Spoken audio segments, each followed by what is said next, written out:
so much to tuning into this episode of Coda Country Chats. My name is Leigh, and if you've never heard from me before, thanks for tuning in today. On the show, we have a beautiful singer-songwriter with smoky vocals, and she proclaims to be the fiddle queen. This is Rachel Stacy. How are you, Rachel? Leigh, so nice to see you. Hold on, I do have to. Your introduction is beautiful. Yeah. I don't think it's not self-proclaimed, but I'm going to take the crown. Okay. Period. As you should. Wear it high on your head, honey. No, okay, so let's talk about a little bit about fiddle because that's always been an Okay. instrument that's really sparked my interest, and I'm like, oh my gosh, because I think that's something like, when you're drawn to something that you can't do like really well, so you find Oh people that yeah, do that really like well. guys, So I get it. I yeah, get it. No, I'm just kidding. you crack me up. Oh my goodness. No, okay, so talk to Oh me gosh. about your instrument journey. Let's talk a little bit about fiddle. Maybe if you Okay. didn't start with fiddle, tell me where you started and we'll go from there. So my mother was a musician too, so she played upright bass, piano. I know she played with some horned instruments and guitar. And when I was 3, I would watch her do what I do. She'd sit and do her music, and I was like her little tip girl. Oh, And so I shouldn't have been on the road with her. I was a little young. I was 3 years old and in a bar, probably not the best place for a kid. it's But fine. back then, it was like the Holiday Inn circuit. It was like a big deal, for them to be on this circuit, which is funny because I've talked to people my mom's age range. They're like, "Oh my God, I remember that." Cool. Yeah. And so I think the bug was planted. My mom says I came out of the womb with a microphone in my hand, and then a few years later added the fiddle or violin, whatever. Because we'll discuss that violin fiddle description in a minute. Oh yeah, girl. Yeah, and so I think watching her, first of all, I don't really know completely how it happened. I just know that the small part of it is my mom had me in pageants, so I started dancing at 4 years old. So I yes, love people, I was a it. pageant queen. Okay, Yes. now a fiddle, now Crowns I'm a all fiddle around. queen. That's Now I'm a fiddle right. That's queen. right. So I'm kidding. So a few years later, I was about 6, and um, the orchestra came to. Love that the long guys are here. It's awesome. Anyway, the orchestra people came to the school. And, I was familiar with that huge thing my mom had played or told me about, and then her piano and guitar, obviously, Yeah. because I told you I was there with her. And the orchestra came, and what they let you do is go in, and we were in the gymnasium at our elementary, and you got to go around and kind of pick them up and touch them and everything in the symphony. Kind of like an The horn, instrument petting zoo. Yeah. yes. Oh my God, Yes. that is perfect. Oh my gosh, I'm creating that. You and I are going to create Instrument Earth petting zoo. Instrument Petting Zoo. Yeah. And watch, I love that. someone will do it. Someone will do it. Watch. I know. We put it So, in the atmosphere, and so dang someone's it, going to dang it. steal it. It's ours. It's me and hers. Done. Yeah. Her and me. Okay. Hers and me's. Awesome. So Oh, man. at the end of the day, I am a lazy 6-year-old, and I was like, yeah, I'm not gonna. I don't like. I was kind of already OCD with like spit and stuff, so I wasn't gonna spit in an instrument. I did not like that, like this fluty stuff, and then the saxophone, and things. They were beautiful Yeah. instruments. But I remember walking right up to the violin, which I've never seen Yeah. or played, but it was little and it looked like the upright bass, like my mom's. And I'm lazy, so I was like, I'll take that one. But I didn't really have a motive. I just was like, that's little. I'm lazy. I'll take that one. Makes sense to me. And, I mean, and yeah. seriously, and I brought it home, and you were allowed to bring it home for the day. I mean, sorry, the night or a couple of days or something like that. I can't really remember. And I was hooked. I don't know what happened. I don't know how. The next thing, my mom was one of those moms. Obviously, she was a pageant mom, but she was one of those moms too that, after like a few months of me being in the school orchestra, then she Yeah. shows up. And my mom was very pretty, musician. She shows up and she's like got this grand display, and she opens it up, and it's this white electric fiddle. First of all, She knows nothing about violin. She knows nothing about, and it's violin, whatever. You're in Texas, Yeah. but or Nashville.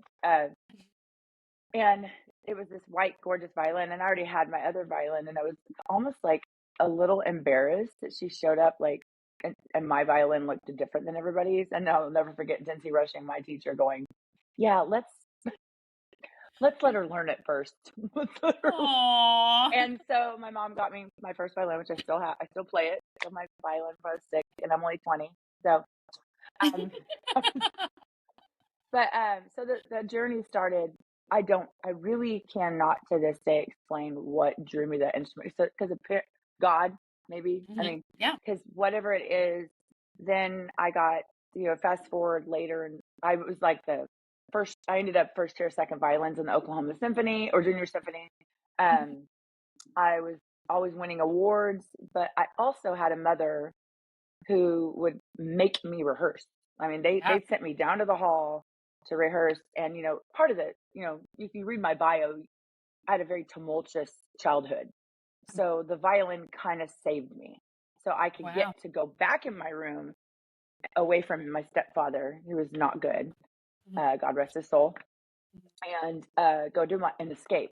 So it became like my crutch, and it also became like my resented, because I was like, my mom would send me back to my room, but then I would go back to my room.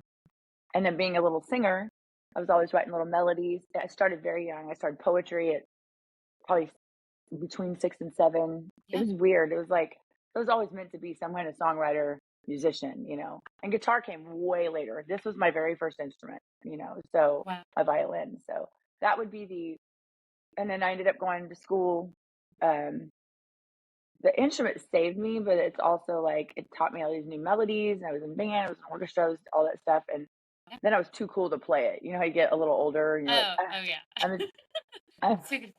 So behind the scenes, I was playing it. I was like, I'm not cool. I was like, but overall, it was. By the time I got to college, lots had happened in life, bad, good, you name it, and I barely made it into college. And I get in there, and I'll never forget my favorite. They let me double major, kind of, because I was a vocal performance major and musical theater vocal performance and a violin major. And I went into my violin professor, and he throws his pencil down and he leans down and goes, "You need to decide right now if you want to sing or play violin." He goes, "Because right now," he's like, "right now you're not getting any better." I was just like heartbroken, but he was right. First of all, I was 19, and second of all, I was going out all the time. Third of all, I was singing. It was easy. And then, so what happened, because they did that. I mean, I practiced, and no one's going to tell me I'm not. That's and right. So I busted my butt all these years to try, and gone in and out of it, and to deserve that title. Just kidding. Where's the red carpet? Where is it? The trophy, the crown. Yeah, and I still don't think I'm the best. I love my instrument. I was gonna say, you just love it so much, and I think about that. So I should tell you a little bit of my background. I don't think I've talked to you about this. Please tell me about you. Well, I was just okay. So I sang a lot when I was younger, and then like country music because I love it, and so I think that's why I'm here.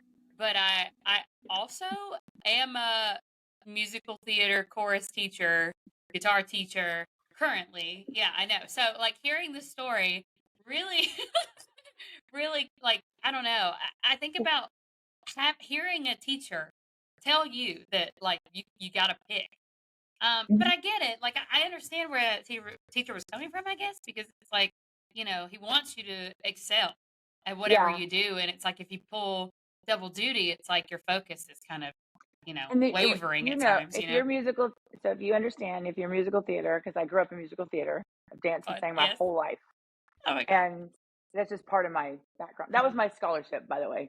I was musical theater. Perfect. I got in because of dance and my voice, and ballet, tap, jazz, all that stuff. And then in college, I taught. That was my money. I taught dance and choreographed musical theater shows and made money. So yeah. If he wouldn't have done that, but I also grew up in kind of that I don't know. I'm doing it because you were familiar. So Russian ballet, I had Russian ballet teachers growing up. Wow. Yeah. They're not nice to you. They'll smack Mm-mm. you, they pull you up, and that worked for me. Now I Yeah. started with a nice teacher and then I ended up with the hardcores. I mean, the more like if you were my musical theater, whatever, and you told me that um you know, whatever. Okay, I'm just gonna tell you. Yeah. There's the shortest of the story is this. In high school, I was like the singer, whatever, and then this new teacher comes in and she didn't like me, so Ooh. she demoted me from show choir. This is such a dumb story, but you have to Oh hear my me. gosh. No, no, I love No, hearing this. she did not like me at all, and she demoted me to show out of the girls' choir. I think it's because her and I just we had a personality conflict the minute she showed up because I missed my teacher. I'm very loyal, Yes. and she demoted me, and everybody, all of us were just people, my friends I grew up with, whatever, were pissed about it. But it's such a nerdy story, but it's so funny. And Mhm. my mom went up, had a word with her. Really, daughter, don't you know what she's done? Blah blah blah. And she basically told my mom, I'm not very good, and I just think I am. And I remember as a kid, you're like 16, going, really, I was acting like a little tuppy, like she don't know, Uh-huh. you Exactly. know. As you should, queen, period. Let her But know. my heart was like, oh, I guess I'm not very good. Oh, okay. But I wasn't one to give up. I went the other way. I was okay. I'm gonna work hard. Good. I'm gonna work harder. And you tell me Yes. I'm not good. People still don't think I'm good. I mean, whatever. There's people. Those people. Those aren't the people I hang out with. Obviously. Right. Yes, And not the right. people in your circle. Absolutely. I get it. No, I totally get it. No, and I'm so glad that you shared all of this stuff about your educational life and just hearing about. I feel like we run a lot of similar I stories. Like, I know. feel like that's so We were. random. My publicist knew what he was doing. He knew it. I He know, knew I you and know. I would Cliff was connect. like, "Let's introduce these two. They would get along." Absolutely. I love it. Oh my goodness. Okay, so hearing a little bit more about your background really makes me interested to hear about how you got more into country music in general, since Okay. you were like, musical theater, classical violin. You tell me all the things. I'm all about it. So I think let's there's let's add to that. So I grew up Hmm. with my mom being a musician. Yeah. Okay, and if you pull her old music book out, it's anywhere from Dolly Parton, Merle Haggard, Willie to Stevie Nicks. So Yeah. it's Oh, all the great way to stuff. Fleetwood Mac, but to or CCR to Mm. and by the way, people, that's not cross Canadian ragweed. I love them. Sorry, that's what we're talking about. The first Um, CCR. The first I CCR. the Yeah. first CCR, and I love the other ones. I love Cody and them too. Hmm. Um, but it was so her book was country and um southern rock, or whatever rock, the old Yep. time rock Yep. and roll. Hmm. And if you think about it, she did the Eagles, and the Eagles really are country. They Yeah. really are For what they find sure. as country. Absolutely. And so I kind of grew up with I already had it in me. Waylon, we had like they there's pictures of my mom with all musicians at her house, and I'm like two sitting in the middle of all these hippies. It's I like, love that. yeah, it's really, I need to find those and or ask her for them. But it's like I think I don't know what they jam to, but I was always drawn. Well, not really to country. I'll say this: I love music. So when people used to come up to me when I moved out to Los Angeles and I was kind of starting the bulk of my career out there, Hmm. I remember someone going, "What style are you?" Because I can't kind of figure it out. And so the guys I was in the band with at the time were like, "She's more Americana."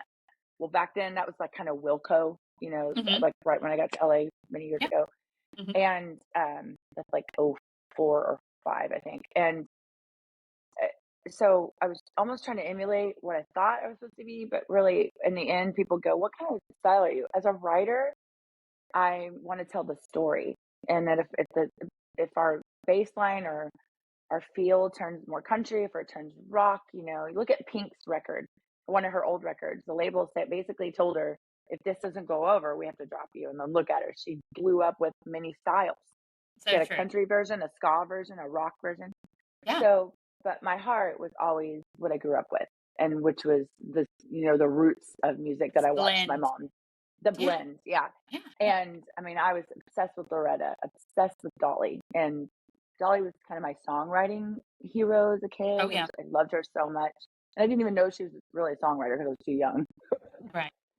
But it Yeah. was, and then I started learning, like Leona Williams, Jessie Coulter, the women in country. Mhm. Gosh, you name them, all the way up to now, which is like I love. Like Lucinda Williams is really not country, but she's a blend of Americana. Yep. Mhm. Um, Brandy Carlisle, that I'm absolutely fascinated with. These from you see what I mean? Because there's just like this mix of the Yeah. sound, which is Yeah. like when I did my single, we went in. I didn't go in going, let's emulate Gary Stewart. Uh-huh. Let's just tell the story like it's to feel the story. I mean, you understand musical theater when they're like, Yeah, yeah. I need you I to wanna tell hear me the this, background. I wanna know what's going on. Yeah, yeah. tell me the story. Mhm. And when one of the radio DJs had gotten the song, and she messaged us and goes, "Oh my God, I hear the pain in your voice." Mm. Possibly what I heard growing up with the pain in the country, and some of the Yeah. stuff. So I was always drawn to the story of songs. And I really do think I'm like a country rock and roll girl. I don't even know what I am. But it's Well, like, and that you kind of know, brings me back to yeah, it brings me back to your professor being like, you sing and you play the violin. And him making you choose. I like this concept of and. Like I feel like too often you find people who try to kind of box you in and make you like a one thing and I don't I find music just shouldn't be that way. It should be how you want to bring it and it seems like you're doing that, Rachel. and I'm doing it. And here's the thing too. Because I love a good waltz, but I love a good hard rock song. I mean, Oh yeah. Mhm. I could name all the rock songs I love, but on the country basis of where my songs are pushed, if there's anybody I can touch through that, then that's my platform, But again, Yeah. it's like, no matter what, that the basis of, if someone would go, "What's your style?" I'd go, "Music." I mean, it was like this. Like if you listen, I'll just make it present. Like I've told you, I'm here in Austin with one of my best friends, Ruby James, who's also a writer Mhm. and performer. If you look at our song "Moon Turns In," if you really look, it's Beau Hill who produced it. And he's the guy that produced Rat and Warrant. He did Clapton, Dylan, and so Awesome.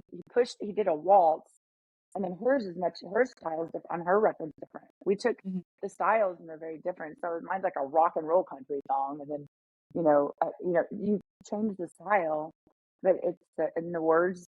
What's the story, and who are you touching? Yeah, You can touch exactly. many different platforms with different styles, and get your story out to different people. I just happen to be in the country world, so which I love. Makes And I sense, love it. yeah. I was on the radio once, and this guy goes, I had a little bit of resentment towards him. He goes, Uh-huh. he goes, I got done with the song. We were doing like a song swap for one major radio station. Mhm. And he literally says, "That's not country." And it was Oh, like it's my song. If you look at my old song, Damn You Look Good, go mhm, listen mhm. to it. It's got Yeah, blues. Where do you think country came from? exactly. Oh my gosh. And it was like, I just don't box it in. Let's get the story out there as writers, Yeah. let's, Mhm. I'm sorry, somebody keeps blowing my, I don't know what's happening. Sorry, guys. Sorry. But, No, that's you're a popular person, absolutely. No, no, no, I get that.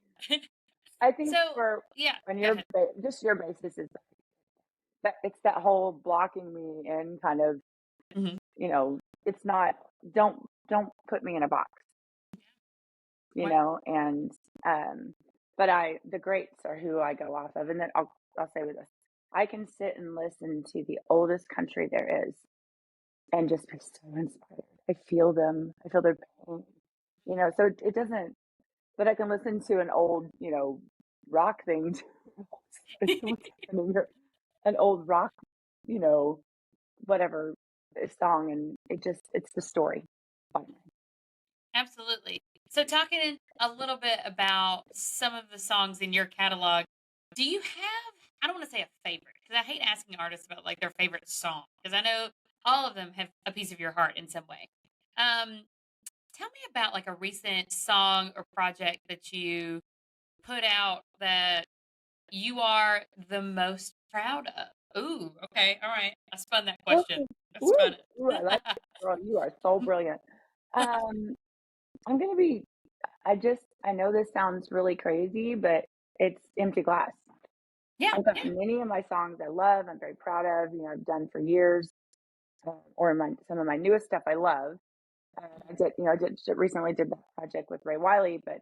there's um now there's like Empty Glass, which is Gary Stewart's and Dean Dillon's, that's basically their baby. I mean, they're Mhm. amazing writers in general. Yeah, Um, to I have anxiety. I'm thinking about it. It's just I'm super proud of that song because of my background, and if you read my bio, I got sober 12 years ago, and that amazing. story, Mhm. yeah. And so I think it's why I'm so fond of it, and it's my favorite, and it's emotionally you know, um, like the end all be all. I think it's because in general, there's depth, even more depth. Mm. Like the truth, the truth is out there. So I think I would say I'm most proud of Empty Glass right now. Wow. And I was about to say, think of the message that you're sending to the fans out there who really resonate with that song. I mean, it's a very powerful statement um, to hear you sing those words, and yeah, the that's the point. words, yeah, Yeah. and it's like Hmm. oh, I forgot. Hello. Oh my gosh, I get to say this. You're the first person to hear it besides Ruby. Yay! Last night I get a message. It's Gary Stewart's daughter. Oh, that's Literally, yes, awesome! thank you. I wanted to say thank you to her. She Shout out. writes, yeah, Hmm. she wrote, you got to hear this. I sent it over to everybody. So she says, this is uh, Gary Stewart's daughter. And I wanted to read it to you and I can't find it. I wanted to thank you for doing my dad's song justice. Yes. Oh, she writes, hey Rachel, it's Shannon, Gary Stewart's daughter. I just wanted to thank you so much for redoing Empty Glass. You did an amazing job. Your voice is on point. Thank you so much. That means the world to me.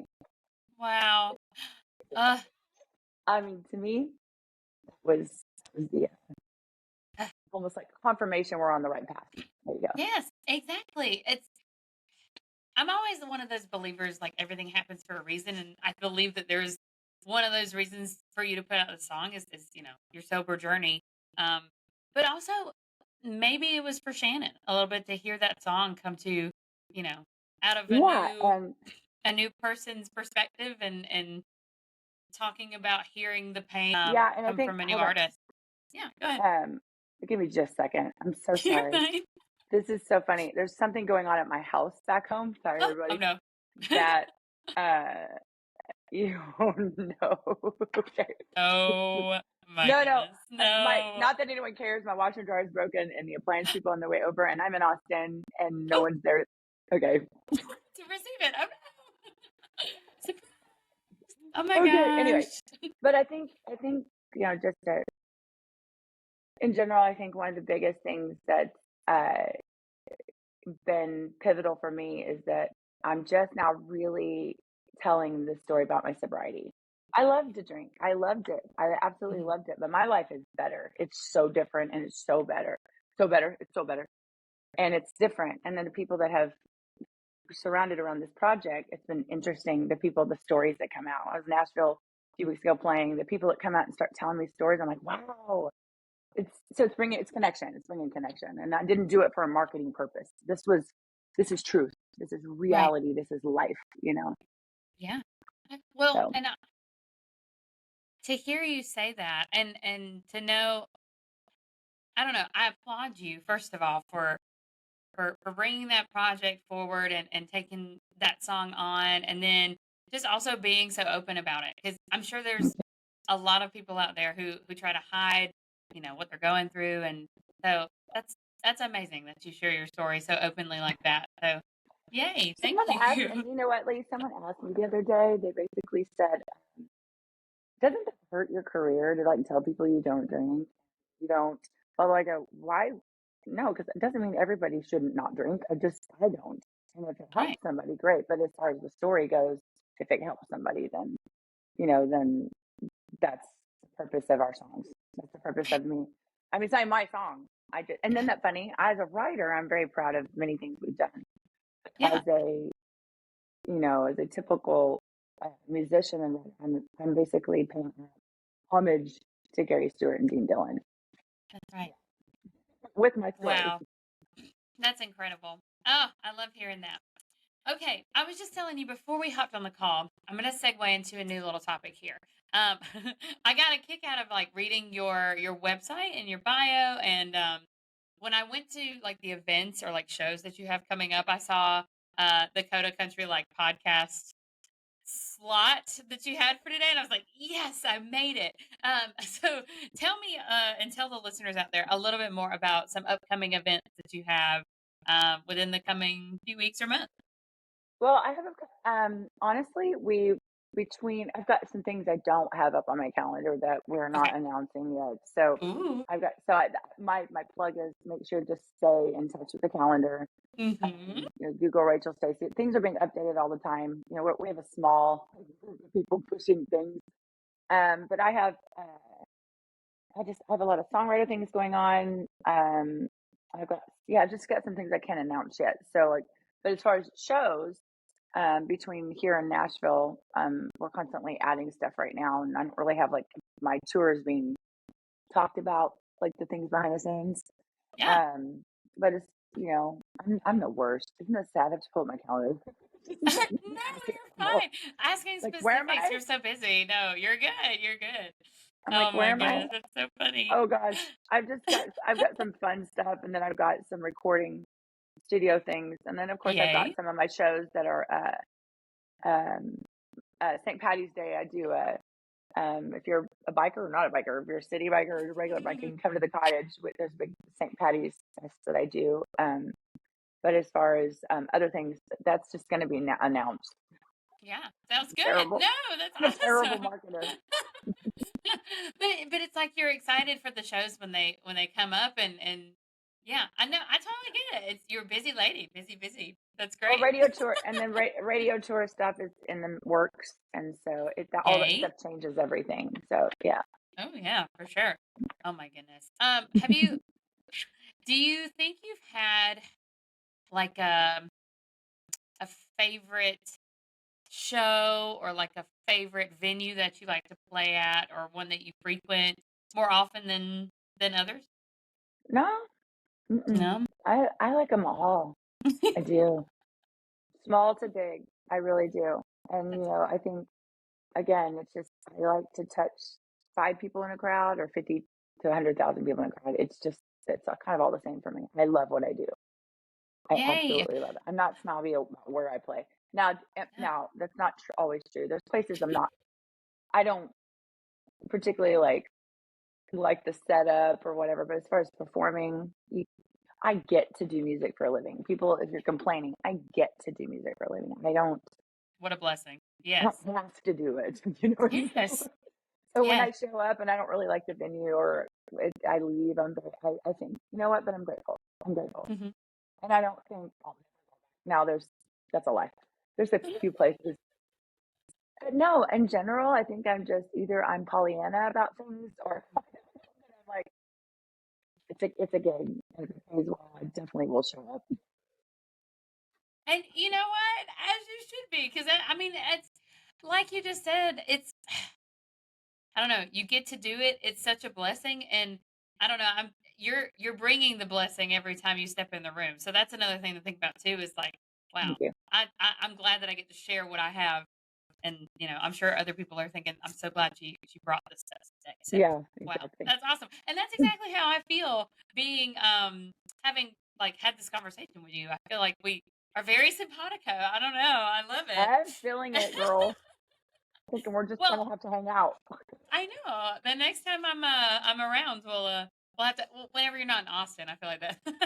Right. Let's get you back to Nashville, and then I we'll gotta get hang back out some. home. I'll be there in a couple weeks. Because we got Perfect. CRS and stuff. Maybe I'll meet you then. Yep, I will be there. Okay, so before we hop off the episode today, is there Yeah, thanks anything for that having you me. would like to promote or anybody that you'd like to give a shout out to? I do this after every episode. Yeah, there's so many. I do want to thank CDX Records, the crew there, Cliff Doyle, which brought me to you, Yay. BG Smith, and and Dwayne Payne Insurance. I always have to, these are people that are very pivotal in the sponsorships or our team, and that in that team where Allie and Joe, there's so many. There's just so Satchel, Paul, Gary Stewart, Dean Dillon, thank you. Gary's not with us, but Dean Dillon is. And so I do want to thank you for giving us platforms to always talk about our music. But my one thing I want to push is I would like to see Empty Glass in full effect climb the charts. That would be the coolest thing. And the only way we do that is from our fan base and radio program directors to actually hear the song and fall in love with it. And it's an old country classic. I brought it back. I don't know why. I just know that I used to do that on stage. It's one of my favorite songs. It hits here. And so that would be my shameless plug. It's like, let's get the song out there. And then go listen to all my new music coming out. I have 7 or 8 digitals coming out this year. Cool. I've released like 5 or 6 last year. Check out my music, because as a writer, if I don't go very far if I don't have fans. Otherwise, I'm just sitting in my living room writing, but I want to thank my whole team. I want to thank Marco Teo, who played guitar, Pat Mansky in his own recording studio, and then the Orchard, Sony Orchard, all those people, and you doll. Thank you so much. Thank you, Rachel Stacy. Oh my gosh, this made my day. Definitely my week too. I can already tell you. We're gonna be dancing. I think so. We'll have to come and hang out soon. All right, listeners out there, check out Rachel Stacy. Find her on all the platforms, and make sure that you find her on the website. I know that you have a website because I just looked it up. Rachel Stacy. I do. Wait, I forgot. Leigh, I forgot. I have one more shameless plug. So please, I do Lemon Avenue Plastic Surgery, Carrie Duber and Dr. Mark Duber. I want to make sure they are credited, because I had, we'll talk about this later, but I had a pretty major surgery with them, and we are getting ready to tell the world about it. And I'm very, very excited about it. So hooray! Well, congratulations for an awesome surgery. My goodness, that's so incredible to hear. Wow. Awesome. No, I love it. I love that you want to thank all the people that are involved with making your life as so great many. as my it mom, can be. My stepdad, my everything, everybody. That makes me so happy. Wow. Thank you. Okay. Yes. Listeners out there, check out Rachel Stacy. She's got a lot going on, so you don't want to miss it. Stay tuned to her events calendar and everything else as she posts. Love. This is so sweet. Thank you again, Rachel. Thank you, Leigh. You're amazing. Thank you so much for having us. And absolutely. Thanks for supporting us. You got it. I'll see you in Nashville. Bye-bye.